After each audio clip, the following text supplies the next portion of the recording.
अब देखो कहां तक हो गया।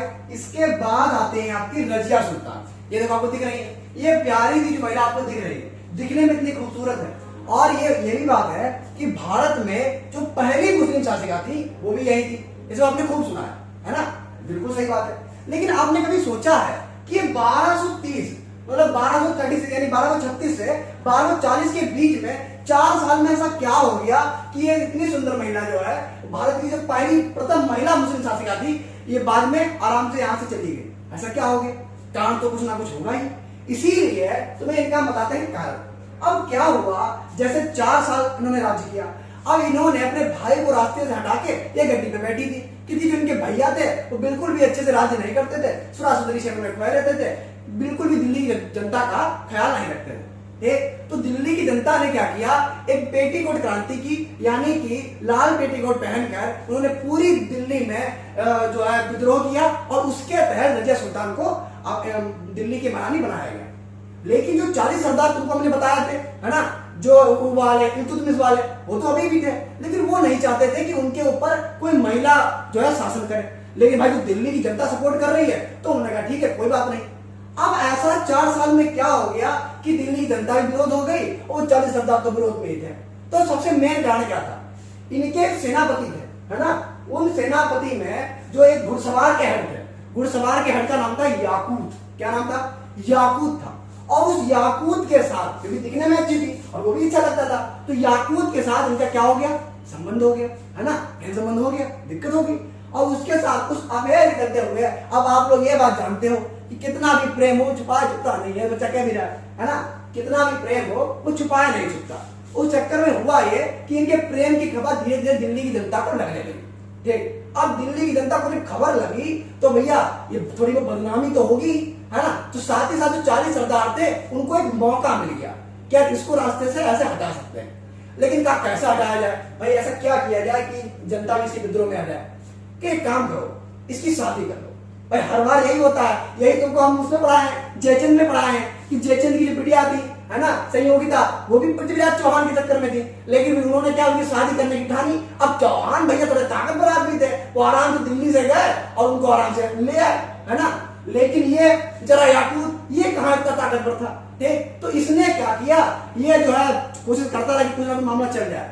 तो उन्होंने क्या किया, 40 सरदार थे, इनके आसपास की एक सीमा थी, है ना, उस सीमा जो उसके आसपास जो राज्य था उसके राजा थे जिनका नाम था अल्तुनिया।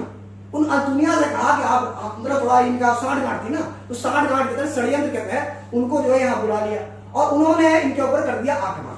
अब जब आक्रमण होता है तब कोई भी कैसा भी महारानी हो वो अपने मंत्री लोगों से तो विचार विमर्श करेगी। तब उन्होंने क्या किया, इनसे भाई मुलाकात की, जो अपने जो मंत्री लोग थे, 40 सरदार थे, और कहा भाई बताओ क्या करना चाहिए। कि देखो महारानी, वो जो अल्तुनिया है बहुत ताकतवर है, तो हम लोग उसे जीत तो नहीं पाएंगे, एक काम करो संधि कर लो, और संधि अगर ऐसे ही करोगे, है ना, तब तो हमें राज्य का कोई हिस्सा देना पड़ेगा, हार स्वीकार करनी पड़ेगी। अब आप भी शादी लायक हो गई हैं, तो ऐसा ना हो कि शादी ही कर लीजिए, रिश्तेदारी बन जाएगी और मामला भी सब सेट हो जाएगा। और जो दिल्ली की जनता के लिए आपको कुछ ना कुछ तो करना पड़ेगा, है ना। अब यार ये टेंशन में आ गई, अब बताओ क्या करें। प्रेम तो याकूत से करते हैं, अब याकूत से कैसे, किस मुंह से कहेंगे, है ना। ये सब षड्यंत्र चल रहा था, इसी बीच अल्तुनिया ने आक्रमण कर दिया। तो आक्रमण को शांत करने के लिए इन्होंने अल्तुनिया से शादी कर ली। अब याकूत अभी भी बहुत टेंशन दे रहा था, तब इन्होंने क्या कहा दुनिया से, देखो अगर हम लोग को आगे जिंदगी सही से काटनी है तो इसको रास्ते से हटाना पड़ेगा। एक ये प्रेमी आवारा, है ना, तुरंत जो है उसने अपने अल्तुनिया ने डाकुओं से कहकर उनकी सुपारी दे दी और बेचारा वो याकूत प्रेम में मारा गया। तो गलत हुआ, लेकिन कोई बात नहीं। उसके बाद इन्होंने और भी कारण देखे थे, जैसे कि इन्होंने क्या किया था, इन्होंने एक काम ये किया था कि बिल्कुल मर्दों जैसे कपड़े पहन के आती थी, है ना, टोपी पहन के, काबा पहन के, हाथी ताई जैसा पूरा पहन के आती थी। और मुस्लिम समाज में वो थोड़ा रिस्ट्रिक्टेड माना जाता है, उसको वो लोग समाज में जगह नहीं देते, वो लोग अगर जितनी भी महिलाएं हैं वो बुर्का पहनती है ना। तो एक तो उन्होंने उसका वायलेशन किया, वो गलत किया। साथ ही साथ ये पूरी तरह से, है ना, मतलब ना तो दिल्ली की जनता का ख्याल रख रही थी और ना ही ये पूरी तरह से जो है वो जो मुस्लिम लोग थे उनकी जो रीति रिवाज थे उनसे बाहर निकल रही थी। ठीक, तो इसी के तहत जो जनता थी वो भी विरोध हो गई, इनकी शादी भी दुनिया से हो गई थी। तो 40 सरदार थे, उन्होंने इनको रास्ते से, मतलब इन्होंने इनको सिंहासन से हटा दिया और दूसरे राजा को बैठा दिया। अब ये बार बार प्रयास कर रही थी कि कैसे भी राजा बन जाए, कैसे भी फिर से हासिल कर लें। तो साथ ही साथ जब ज्यादा दिक्कत कर रही थी तो 40 के आसपास उन्हीं जो 40 सरदार थे उन्होंने सुपारी इनकी भी दी और इनके जो हस्बैंड थे अल्तुनिया उनकी भी दे दी। तो भैया 40 में अल्तुनिया और ये दोनों लोग मार दिए गए। तो ये देखो ना याकूत रहे, ना रजिया रही, ना ही आपके वो अल्तुनिया रहे, तीनों लोग मर गए। अब बचे हैं 40 सरदार। इसके बारे में तो टाइम हो गया, कल देखेंगे। 1 मिनट मेरे फैक्ट देख लो एक, ताकि आपकी कहानी क्लियर हो जाए। यहाँ पे पूरा करवा ही लिया हमने, ये बार हम कल करा देंगे एक। हाँ देखो आज के जो फैक्ट है ये भी बता देंगे।